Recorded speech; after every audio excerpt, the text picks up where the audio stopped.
Assalamualaikum dan selamat sejahtera.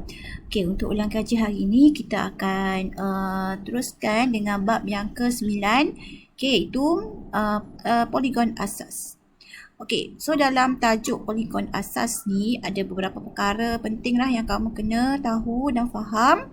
Okey, first kali saya nak terangkan berkenaan dengan poligon.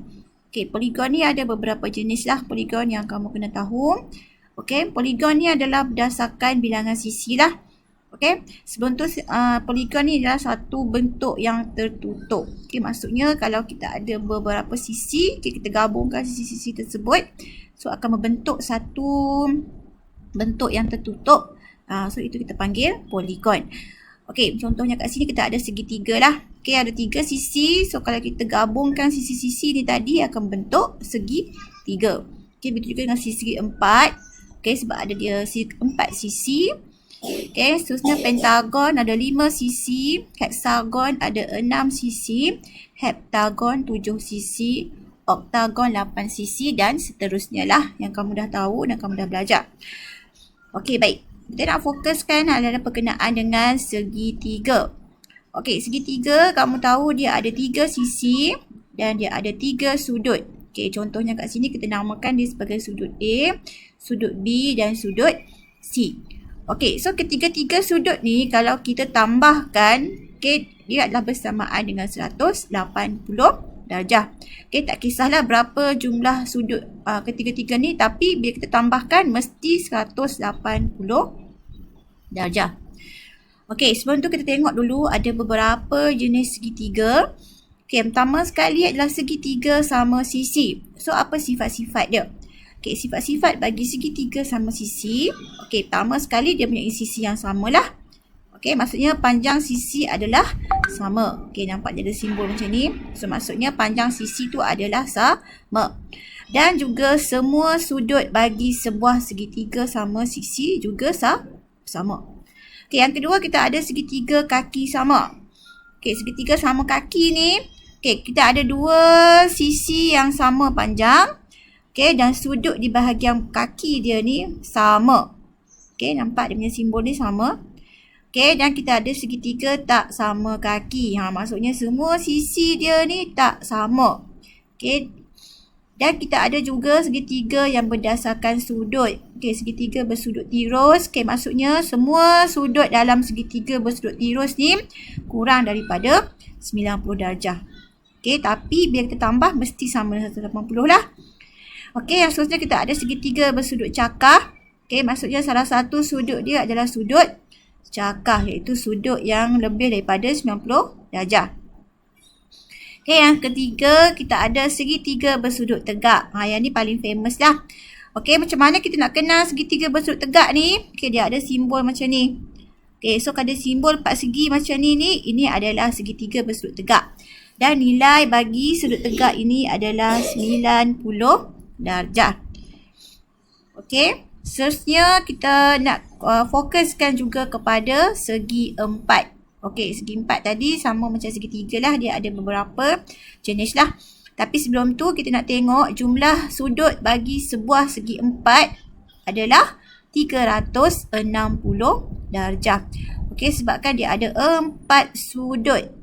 So, bila kita tambahkan keempat-empat sudut bagi sebuah segi 4, jumlahnya mestilah 360 darjah. Dan ada beberapa segi 4 lah yang kamu kena tahu. Okay, first adalah segi 4 sama. Okay, segi 4 sama ni maksudnya semua sisi bagi segi 4 sama ni samalah. Okay, yang kedua segi 4 tepat. Okay, maksudnya 2 sisi adalah sama. Okey, kalau sisi yang kat tepi ni sama, yang atas ni sama dengan bawah lah. Okey, itu segi 4 tepat. Kemudian kita ada segi 4 selari. Dia ada simbol macam ni lah. Ni simbol macam roket ni. Simbol arrow ni. Ini adalah segi 4 selari. Kemudian kita ada bentuk rhombus dan juga trapezium. Okey, baik. Sekarang kita nak fokus kepada soalan ulang kaji yang saya bagi. Okey, soalan yang pertama, dia minta kamu nyatakan jenis setiap segitiga yang berikut. Okey, so kamu boleh rujuk kepada nota tadi dan kamu nyatakanlah nama-nama bagi segitiga yang ada ni lah. Okey, yang kedua kita nak cari nilai P dalam setiap segitiga yang berikut. Okey, saya nak tunjukkan contoh bagi soalan B. Okey, baik. Untuk soalan B, kita ada sebuah segitiga kat sini. Okey, dan kita nak cari nilai bagi P. Okey, sudut bagi P. Okey, kita tahu sebuah segitiga jumlah sudutnya adalah 180 darjah. So, kita nak cari P, kita akan tolakkan lagi dua sisi yang lagi dua sudut yang ada lah. Okey, first kita ada sudut 43 darjah. Yang kedua kita ada sudut tegak. Okey, sudut tegak ini nilai dia adalah 90 darjah. So, kita akan tolakkan dua sisi yang ada ni lah. So, kita akan dapat jawapan dia sama dengan 47 darjah.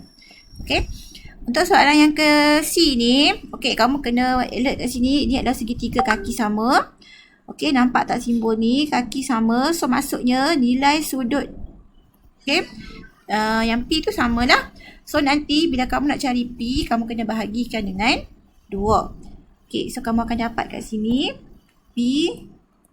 Okey, first kita tolakkan dulu sudut yang ada. Okey, tolakkan dengan 126.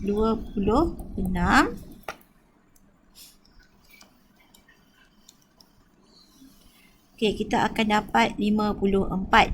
Tapi disebabkan P ni ada 2, so kita kena bahagi dengan 2. So, kita akan dapat P sama dengan 27 darjah. Okey, so untuk contoh yang lain, soalan yang lain tu kamu bolehlah cuba untuk buat sendiri. Okey, sekarang saya nak tunjukkan contoh bagi soalan yang ketiga. Kita nak cari nilai X. Okey, so untuk soalan ni, kamu kena faham dua benda lah. Okay, yang pertama, kita nak cari sudut pada satu garis lurus. Dan yang kedua, kita nak mencari sudut pada sebuah segi tiga. Okey, saya akan tunjukkan contoh soalan A. Okey, untuk soalan A, okey, kita nampak kat sini ada sebuah segitiga yang bersudut tegak kan? Sebuah segitiga sama kaki. Okey, so maksudnya sudut dia yang kat bawah ni sama. Okey, tapi kita tak tahu berapa sudut dia. So, kita boleh gunakan jumlah sudut bagi sebuah segitiga 180. Kita akan tolakkan satu sudut yang ada kat situ. Okey, bersamaan dengan 114. Okey, disebabkan ada dua sudut yang sama, so kita akan bahagikan dengan 2 lah. So, satu sudut yang kat bawah ni nilai dia adalah 57 darjah. So, sekarang ni kita dah dapat cari nilai untuk X. Okey, disebabkan X berada pada satu garis lurus. Okey, so satu garis lurus kamu tahu yang jumlah sudutnya adalah 180. So, kita akan tolakkan sudut yang berada di sebelahnya. Okey. Dan kita akan dapat jumlah sudut X adalah 123 darjah. Okey, so itu macam mana cara kita nak mencari nilai sudut. Okey, bila mana sebuah segitiga itu bercantum dengan satu garis lurus. Seterusnya saya akan tunjukkan contoh bagi soalan ulang kaji bab 9. Okey, 2.0. Okey, contoh soalan pertama. Okey, dalam setiap rajah yang berikut, PST ialah garis lurus. Okey, hitungkan nilai X dan Y. Okey, saya akan tunjukkan contoh bagi soalan A. Okey, soalan ni adalah berkenaan dengan segi 4 lah. Okey, sebab kita ada satu segi 4 kat sini. Okey, kita nak cari nilai bagi X dengan Y. Okey, so untuk X, kita boleh dapatkan jawapan dia. Okey, sebab dia berada pada satu garis lurus. Okey, so nilai X ini adalah satu garis lurus, jumlah sudutnya adalah 180. Okey, disebabkan sudut yang berada di sebelahnya adalah 100, so kita tolakkan dengan 100. Maka X kita akan dapat 80 darjah. Okey, yang kedua, kita nak cari nilai sudut bagi Y. Okey, kamu tengok Y berada pada sebuah segi 4. Okey, dan kamu tahu jumlah sudut bagi sebuah segi 4 adalah 360 darjah. Maka kita akan tolakkan dengan semua sudut yang ada. Okey, untuk kita dapatkan sudut Y. So, kita akan tolakkan dengan 145, tolakkan dengan 52 dan tolakkan dengan 80. So, kita akan dapat Y sama dengan 83 darjah. Okey, untuk soalan nombor 2 dengan nombor 3, kamu boleh cuba untuk menjawab. Okey, rujuknya boleh, rujukannya kamu boleh tengok pada soalan yang tadi lah. Okey, sama saja. Dia punya cara untuk selesaikan soalan nombor 2 dengan soalan nombor 3. Soalan nombor 3 tu kamu kena tengok nota lah, okey, untuk mencari jawapan dia. Okey, baik. So, selamat menjawab.